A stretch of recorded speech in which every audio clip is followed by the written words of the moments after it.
Last video में हमने अपना classification of virus topic complete कर लिया था।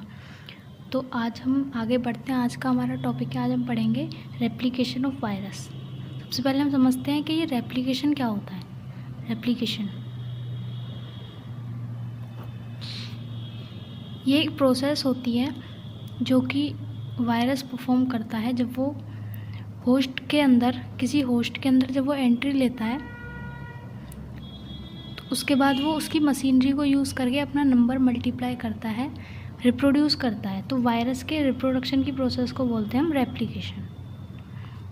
तो इसमें एक वायरस जो है वो मल्टीप्लाई करता है, अपना नंबर मल्टीप्लाई करता है, तो इसको हम रेप्लिकेशन बोलते हैं। तो रेप्लिकेशन ऑफ वायरस किस तरह से होता है, ये वायरस रेप्लिकेट किस तरह से करता है। तो ये इसमें 6 स्टेजेस होती हैं। सबसे पहला होता है attachment, second is penetration,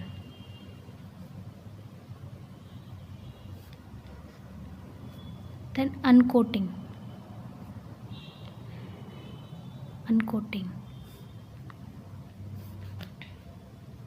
biosynthesis,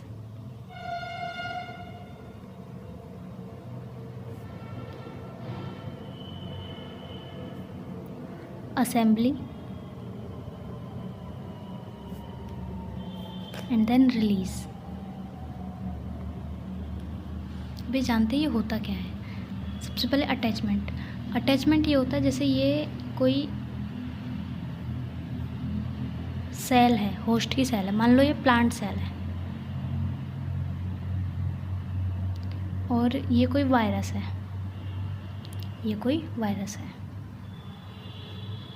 ठीक है। तो ये वायरस इसके पास आएगा, इसकी सेल वॉल के पास आएगा, यानी कि इससे अटैच हो जाएगा।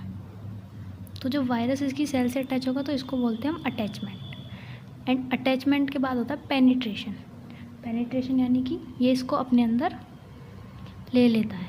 वायरस जो है वो प्लांट सेल की बॉडी के अंदर एंटर कर गया, किसी भी प्लांट सेल मान लो या कोई भी होस्ट सेल, किसी की भी सेल मान लो जिसको ये इन्फेक्ट कर सकता है, तो उसकी सेल के अंदर ये एंट्री कर गया, तो इसको बोलते हैं पेनिट्रेशन के बाद ये करेगा अनकोटिंग यानी कि ये जो इसका कैप्सिड है ये अपने कैप्सिड को रिमूव कर देगा। तो सिर्फ इसका जो न्यूक्लिक मटेरियल है, ये डीएनए हो या आरएनए हो, कुछ भी हो सकता है, तो इसको ये अनकोट करके इसको बाहर ले आएगा, इसको प्लांट सेल में रिलीज़ कर देगा। इसको बोलते हैं अनकोटिंग। कैप्सिड को रिमूव करने की जो प्रोसेस होती है उसको बोलते हैं हम अनकोटिंग। तो फिर ये अनकोट होगा, अनकोट होने के बाद इसका न्यूक्लिक मटेरियल बाहर आ गया। फिर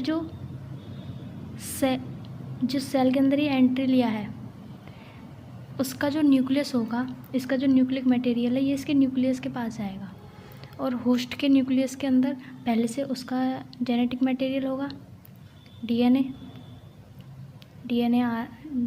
ही होगा।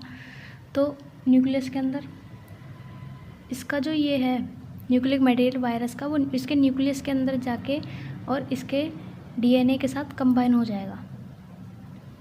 इसके डीएनए के साथ कंबाइन होके ये इसका मल्टीप्लिकेशन तो रोक देगा और अपना मल्टीप्लिकेशन करेगा, अपने न्यूक्लिक मटेरियल का रेप्लिकेशन करेगा, अपना नंबर बढ़ाएगा। तो इस तरह से ये अपने इसकी न्यूक्लिक मटेरियल की कई सारी कॉपी बना लेगा, इसके अंदर कई सारे न्यूक्लिक मटेरियल बन जाएंगे वायरस के। फिर इसके बाद ये बाहर आएगा, इसमें जो न्यूक्लिक मटेरियल बने थे ये बाहर आएगा। बाहर आने के बाद ये जो यहाँ पे ये न्यूक्लिक मटेरियल बनते हैं इसको बोलते हैं हम बायोसिंथेसिस, इतनी प्रोसेस को।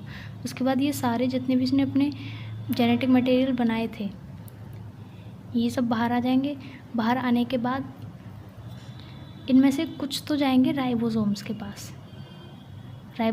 पास जाके वो बनाएंगे प्रोटीन, और बाकी जो बचे हैं वो ऐसे ही रहेंगे। और जो अब ये हमारे पास प्रोटीन बन गया और ये हमारे पास जेनेटिक मटेरियल हो गया। तो हमने वायरस के स्ट्रक्चर में पढ़ा था कि उसके पास एक तो जेनेटिक मटेरियल होता है और एक प्रोटीन की कोट होती है। तो अब ये जो प्रोटीन की कोट बनी थी ये हो गई हमारे पास, ये जेनेटिक मटेरियल हो गया। तो ये जेनेटिक मटेरियल हो गया एक, और जो कोट है ये इसको चारों तरफ से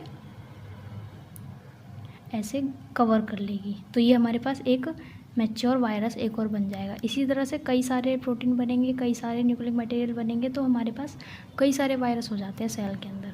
तो ये धीरे धीरे अपना नंबर बढ़ाते जाते हैं, बहुत सारे वायरस हो जाते हैं और उसके बाद ये यहाँ से रिलीज़ हो जाते हैं बाहर, तो इसको बोलते हैं रिलीज़।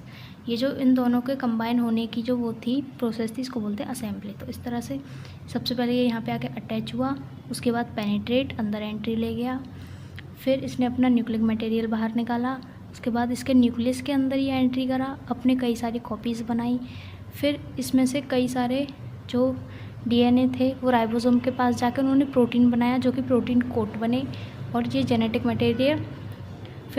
मटेरियल और ये प्रोटीन कोट आपस में असेंबल हो गए, उसके बाद सेल से रिलीज़ हो गए, बाहर आ गए। तो आज हमने replication of virus topic complete कर लिया था और इस तरह से हमारा वायरस भी टॉपिक कंप्लीट होता है। Thank you.